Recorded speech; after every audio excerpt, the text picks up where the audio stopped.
नमस्ते दोस्तों। आज हम लोग प्लांट ब्रीडिंग के बारे में फिर से जानते हैं कि हम लोग ने पहले वाले स्लाइड में पढ़ा कि प्लांट ब्रीडिंग के बारे में थोड़ा हिस्ट्री के बारे में जाना। हम लोग और थोड़ा उसको जानकारी लेते हैं। प्लांट ब्रीडिंग, प्लांट ब्रीडिंग क्या होता है? हम लोग इससे पहले जो वीडियो बनाए थे उसमें हम लोग ने जाना कि प्लांट ब्रीडिंग एक किसी भी चीज को, प्लांट को इम्प्रूव करना होता है। तो सबसे पहले ये है कि प्लांट को इम्प्रूव करने का साइंस, प्लांट को इम्प्रूव करने का साइंस ही प्लांट ब्रीडिंग कहलाता है। इसका हम डेफिनेशन भी जान लेते हैं। तो इसका जो डेफिनेशन होता है, plant breeding is the science, plant breeding is the science of improving crop plant by selecting and developing between varieties to increase yields and quality। तो प्लांट ब्रीडिंग का मतलब होता है कि किसी भी प्लांट को हम इम्प्रूव करें, बेटर वैरायटीज बनाएं। जैसे हम एग्जांपल के तौर पे एक एग्जांपल से समझते हैं। जैसे ये प्लांट ए है,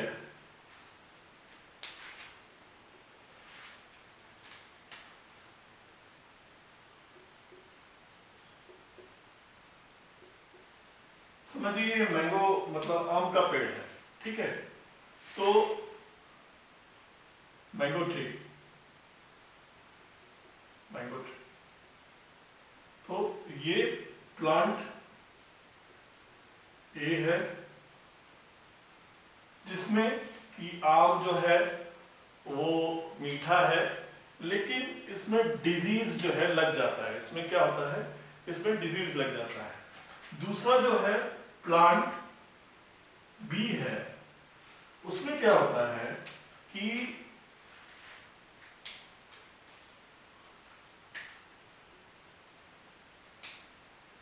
प्लांट बी में हम लोग देखते हैं कि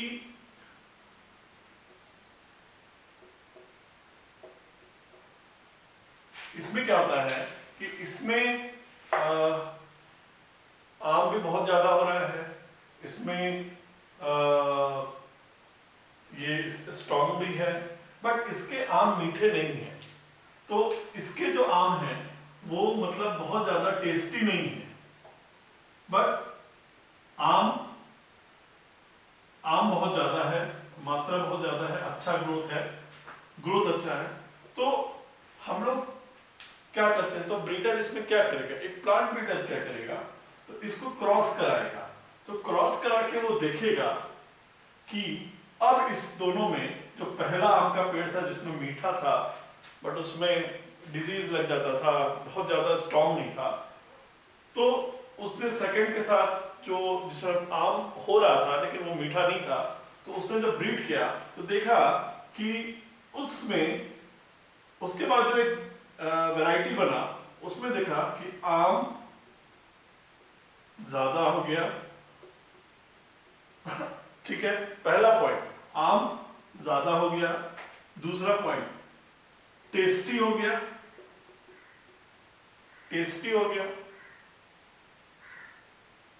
और उसका क्वालिटी बढ़ गया, क्वालिटी इंप्रूव कर गया, और वो बहुत ज्यादा अच्छे तरीके से कम डिजीज, उसमें डिजीज भी कम लगने का, डिजीज रेजिस्टेंस हो गया। तो ये मिला के एक इम्प्रूव्ड वैरायटी, एक इम्प्रूव वैरायटी हम लोग ने बनाया। तो यही है प्लांट ब्रीडिंग का एक एग्जांपल है। पहले क्या है, प्लांट ब्रीडिंग क्या होता है, प्लांट ब्रीडिंग को इम्प्रूव करने का एक साइंस है। प्लांट ब्रीडिंग प्लांट को बेटर इम्प्रूव करने का एक साइंस है। तो हम लोग ने देखा कि मैंगो ट्री हम लोग ने लिया, पहला जो था प्लांट ए, एकदम ध्यान से समझना है, प्लांट ए और प्लांट बी। प्लांट ए में मैंगो भी मीठा है, आम है मीठा है, और लेकिन इसमें डिजीज लग जा रहा है। लेकिन जो प्लांट बी है, इसमें आम जो है बहुत ज्यादा मात्रा में है, इसमें कोई डिजीज भी नहीं लग रहा है, और ये बहुत अच्छे से ग्रो कर गया, लेकिन इसकी जो टेस्ट है वो नहीं है, मीठा नहीं है। तो प्लांट ब्रीडर ने क्या किया, इन दोनों को क्रॉस करा के देखा कि जब उसको क्रॉस कराया, जो एक हम लोग ने क्रॉस कराने के बाद क्या देखा कि आम ज्यादा मिला, टेस्टी मिला, क्वालिटी मिला और डिजीज रेसिस्टेंस मिला। तो इससे क्या हुआ, एक हम लोग को बेटर इंप्रूव वैरायटी मिली, तो यही है प्लांट ब्रीडिंग। तो प्लांट ब्रीडिंग में इसका जो प्लांट ब्रीडिंग का फायदा क्या है, क्यों जरूरी है? प्लांट ब्रीडिंग का इसलिए जरूरी है कि इससे ज्यादा यील्ड हम लोग को मिले, ज्यादा हम लोग को पैदावार मिले, क्वालिटी अच्छा मिले,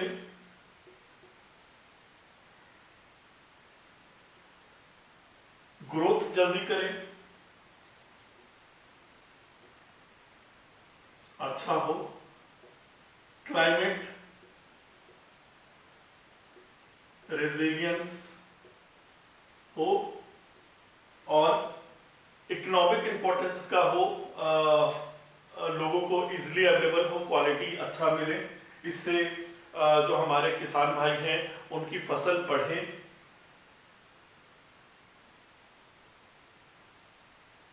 इंपॉर्टेंस हो, और फूड सिक्योरिटीज खत्म हो। तो हम लोग एग्जाम्पल एक जानते हैं, एक बहुत अच्छा क्वालिटी है, जो बहुत सारे ऐसे हम लोग एग्जाम्पल है, जैसे कि हाइब्रिड टोमेटो हो गया, हाइब्रिड भिंडी हो गया, ड्राउट इंड्यूरिंग जैसे मक्का हो गया, चना हो गया,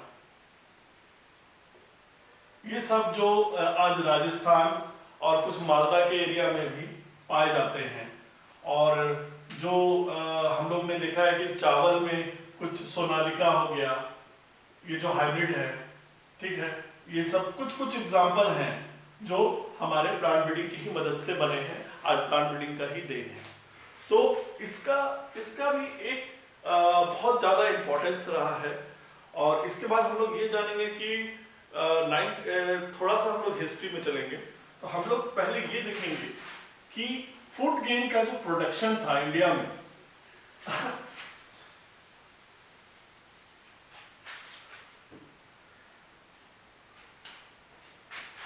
इंडिया का पहला पॉइंट हम लेते हैं, इंडिया का जो फूड ग्रेन प्रोडक्शन जंप किया। इंडिया का जो फूड ग्रेन प्रोडक्शन है जंप किया। तो भारत जो है कृषि प्रधान देश है। पहले 1950 से पहले क्या होता था कि खाने की बड़ी दिक्कत थी, क्योंकि जनसंख्या बढ़ रही थी, तो खाना हमारे लिए बहुत ज्यादा इंपॉर्टेंट था, तो उतना अच्छा खाना नहीं मिल रहा था। तो हम लोग ने इस इंडिया का जो फूड ग्रेन प्रोडक्शन जो जंप किया, हम लोग ने 1950 में 1950 से 51 में हम लोग ने देखा कि 50.8% 50% मिलियन टन था। जब 1950-51 में जो हमारा पैदावार था वो 50.8 मिलियन टन था।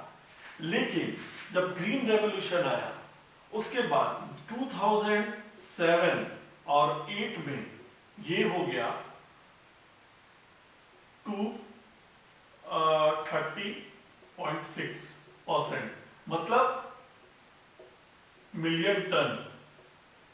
तो यहां पे मैंने देखा कि यानी 350% इंक्रीज किया है यहां पे, इंक्रीज इन 57 ईयर्स।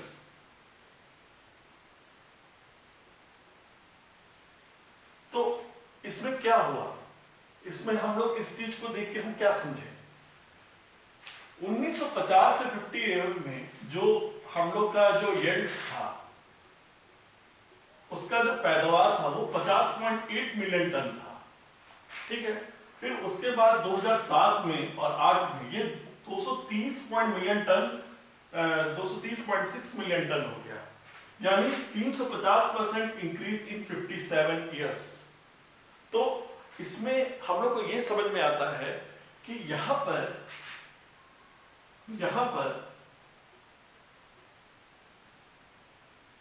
जमीन, हमको लगता है कि यहाँ पे जमीन बढ़ी होगी शायद, या तो जमीन का लैंड हम लोग काफी ज्यादा उगाए होंगे लैंड पे, लेकिन जमीन बढ़ी होगी। लेकिन ऐसा नहीं था, हम लोग ने कम एरिया में यील्ड प्रोडक्शन बढ़ा,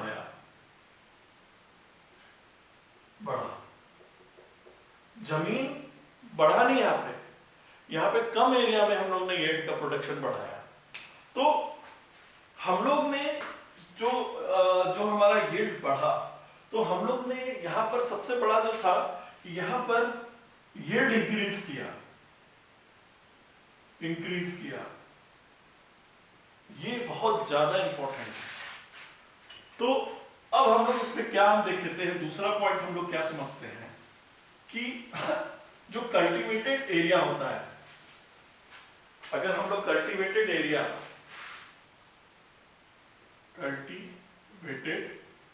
एरिया वर्सेस यील्ड्स, तो हम लोग ने देखा कल्टीवेटेड एरिया वर्सेस यील्ड को हम लोग ने देखा, जो कल्टीवेटेड एरिया था, कल्टीवेटेड एरिया इंक्रीज किया सिर्फ 27%, लेकिन जो यील्ड्स था वो पर हेक्टेयर इंक्रीज किया 250%। मतलब यहां पे जमीन कम बढ़ी लेकिन यील्ड का प्रोडक्शन ज्यादा हुआ। तो हम लोग यहां पे एक चीज देख सकते हैं कि जो ग्रीन रिवॉल्यूशन था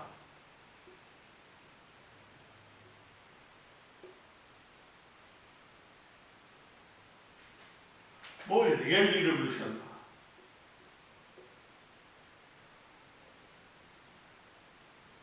ना कि एरिया रिवॉल्यूशन था।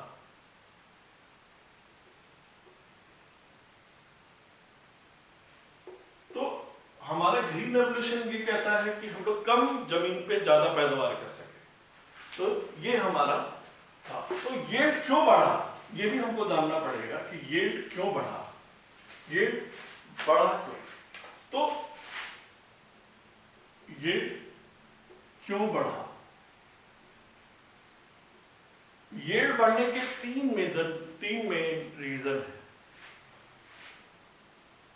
हम लोग इसको इजी लैंग्वेज में समझते चलेंगे।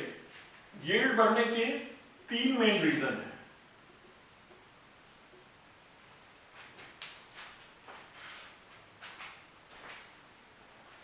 पहला,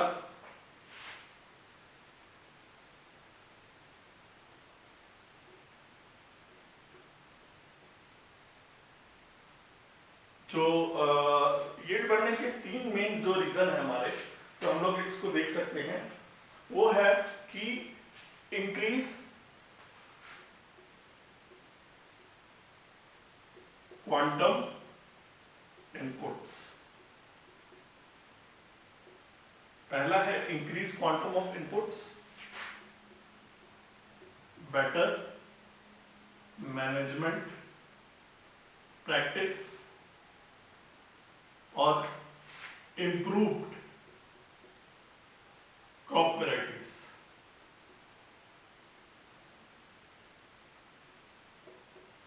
तो हम लोगों ने देखा कि जो इंक्रीज क्वांटम इनपुट था उसमें हम लोगों ने देखा पहला फर्टिलाइजर, दूसरा जो पॉइंट था इरिगेशन और तीसरा था प्लांट प्रोटेक्शन।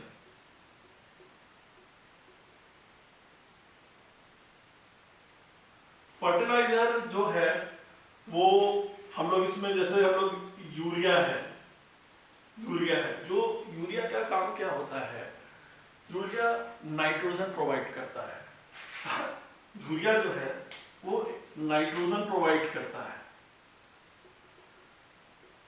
नाइट्रोजन के लिए होता है।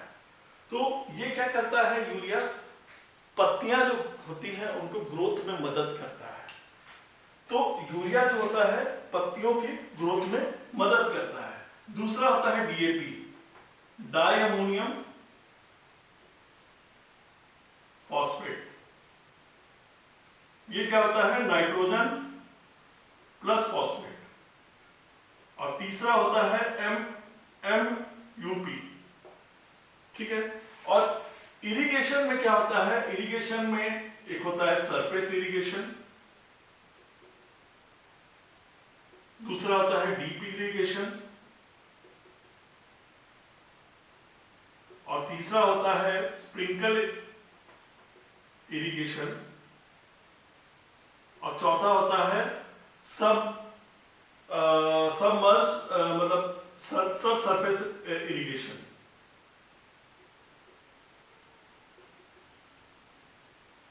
प्लांट प्रोटेक्शन में आता है इंसेक्टिसाइड्स, पेस्टिसाइड्स और डिजीज कंट्रोल, ठीक है। तो ये हमारा इंक्रीज क्वांटम इनपुट है। हम लोग यहाँ क्या पढ़ रहे हैं, यील्ड को बढ़ाना है। यील्ड कैसे बढ़ा, यील्ड का बढ़ने का मैनेजमेंट को हम लोग समझें। यील्ड बढ़ने के 3 मेन रीजन। तो ये 3 मेन रीजन है। पहला increase quantum of inputs, better management practice और improve crop varieties. Increase quantum of input में पहला fertiliser, irrigation and plant protection. Fertiliser में हम लोग जानते हैं यूरिया है, डीएपी है, एमओपी है। इरिगेशन में बहुत सारे हैं, उनके टाइप्स हैं, surface irrigation, deep irrigation, sprinkle irrigation. और सरफेस इरिगेशन जो होता है, जो हम लोग डायरेक्ट पानी डालते हैं खेतों में, तो इससे नुकसान भी है, हमारा पानी काफी ज्यादा वेस्ट होता है, तो हम लोग बहुत ज्यादा डीप इरिगेशन का यूज करते हैं। स्प्रिंकल इरिगेशन जस्ट लाइक बारिश जैसा हम लोग फील कराते हैं। प्लांट प्रोटेक्शन में इंसेक्टिसाइड्स है, पेस्टिसाइड्स है, डिजीज कंट्रोल है। तो बेटर मैनेजमेंट प्रैक्टिसेस में हम लोग का है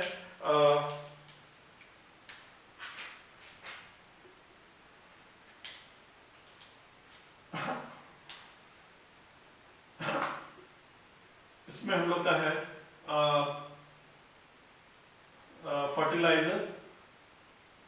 फर्टिलाइजर का मैनेजमेंट। दूसरा हम लोग प्रॉपर सोइंग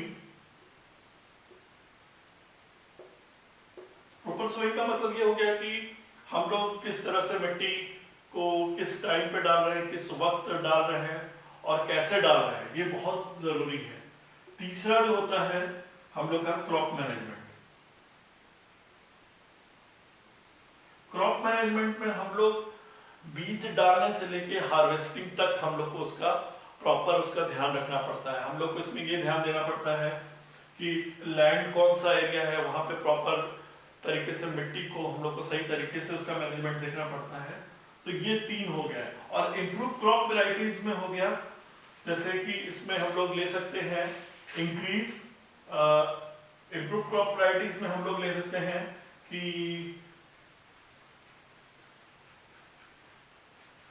ड्वार्फ वैरायटीज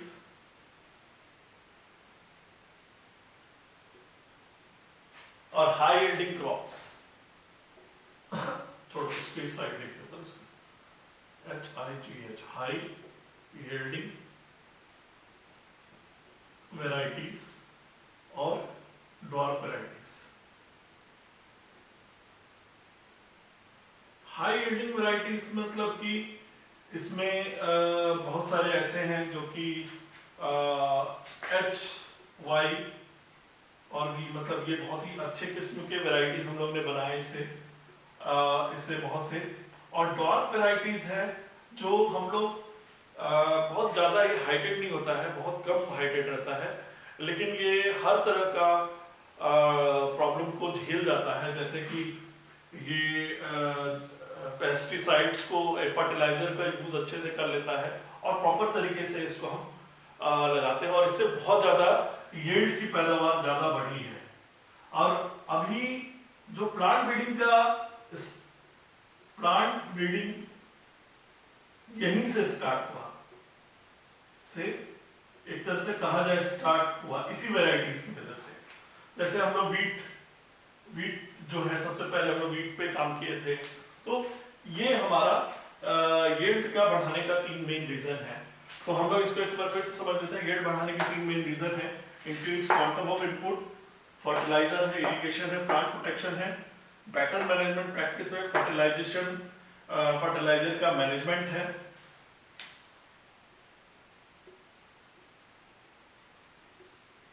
है, प्रॉपर सोइंग है, जो कैसे उगाना है, खेत में कैसे पानी डालना है, इसका पूरा मैनेजमेंट, क्रॉप मैनेजमेंट है, इसमें सीड से लेके प्लस हार्वेस्टिंग तक हम लोग को ध्यान रखना रहता है। और इम्प्रूव क्रॉप वैरायटीज में हाई यील्डिंग वैरायटीज है, ड्वार्फ वैरायटीज है। हाई यील्डिंग वैरायटीज में हम लोग बहुत सारे हैं, आगे चल के हम लोग इसको और डीपली पढ़ेंगे। इस पे मैं एक अलग से बनाऊंगा, सब पे इस पे एक डिटेल टॉपिक बनाऊंगा। ड्वार्फ वैरायटीज पे भी मैं एक डिटेल टॉपिक बनाऊंगा। हम लोग अभी इस चीज को केवल समझेंगे कि टर्म्स को समझेंगे। उसके बाद क्या है कि एक साइंटिस्ट जो थे, एक साइंटिस्ट थे,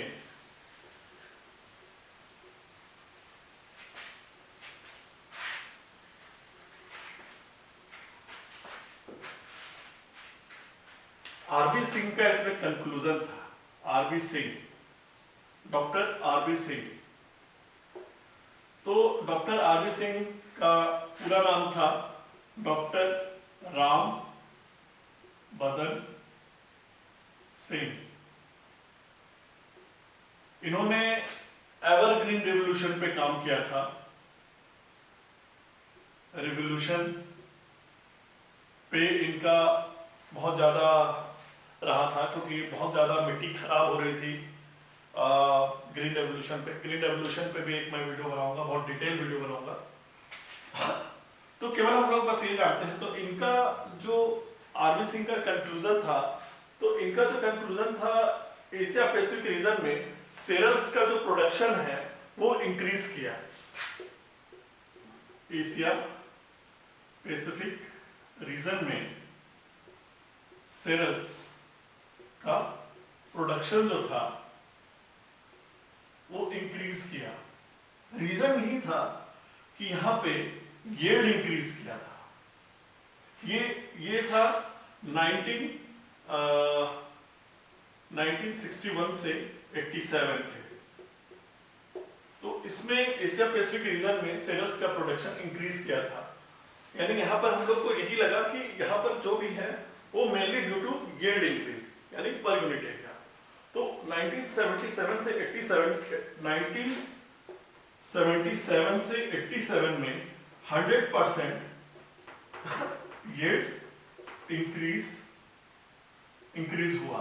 तो मतलब हम टोटल मिला के यही हम कहना चाहते हैं कि यहाँ पर सबसे बड़ा जो गेम है वो ज्यादा जमीन पे नहीं है, हम कम जमीन पे ज्यादा यील्ड का उपज कर ले रहे हैं। तो ये संभव हो पाया ग्रीन रेवोल्यूशन 1960 के बाद, जब ये हमारा रेवोल्यूशन हुआ। तो हम लोग अभी डॉक्टर आरबी सिंह के बारे में अभी इतना ही है। इसमें कल मैं आपको एक वीडियो बनाऊंगा तो आरबी सिंह के बारे में एक अच्छे तरीके से बताऊंगा। ये आईसीआर के डायरेक्टर भी रहे हैं और इनको पद्म भूषण भी मिला है, और ये एएसआरबी के चेयरमैन भी रहे हैं। और इन्होंने क्रॉप वेराइटीज, इन्होंने वीट और राइस के वेराइटी में बहुत अच्छा काम किया है और किया है। और इन्होंने ग्रीन रेवोल्यूशन, इन्होंने क्लाइमेट रिजिलियंस पे भी बहुत सारी ग्लोबल पॉलिसीज बनाई, जो कि जैसे हम लोग काफ़ी ज़्यादा ड्राउट ड्यूरिंग में जो मौसम को झेलने में हम लोग, ताकि उसमें हम लोग मिलेट्स का भी प्रोडक्शन कर सके। तो इसमें बहुत सारी हैं, हम लोग उस पर चर्चा करेंगे धीरे धीरे, हम लोग हर टॉपिक को समझेंगे। तो आज के लिए आपको ये मेरा कैसा लगा, ये मैं मेहनत करूँगा और भी, और आप मेरे चैनल को सब्सक्राइब करो और लाइक करो, कमेंट भी ज़रूर करो, मुझे बताओ क्या गलत है क्या नहीं है, ताकि मैं और इम्प्रूव कर सकूँ। और जैसा भी है नेक्स्ट वीडियो में हम लोग इससे भी बेटर रहेंगे, हम लोग थोड़ा हिस्ट्री को और डिटेल में जानेंगे। हम तो अभी ओवरव्यू में बताए हैं। तो please subscribe my channel. Thank you.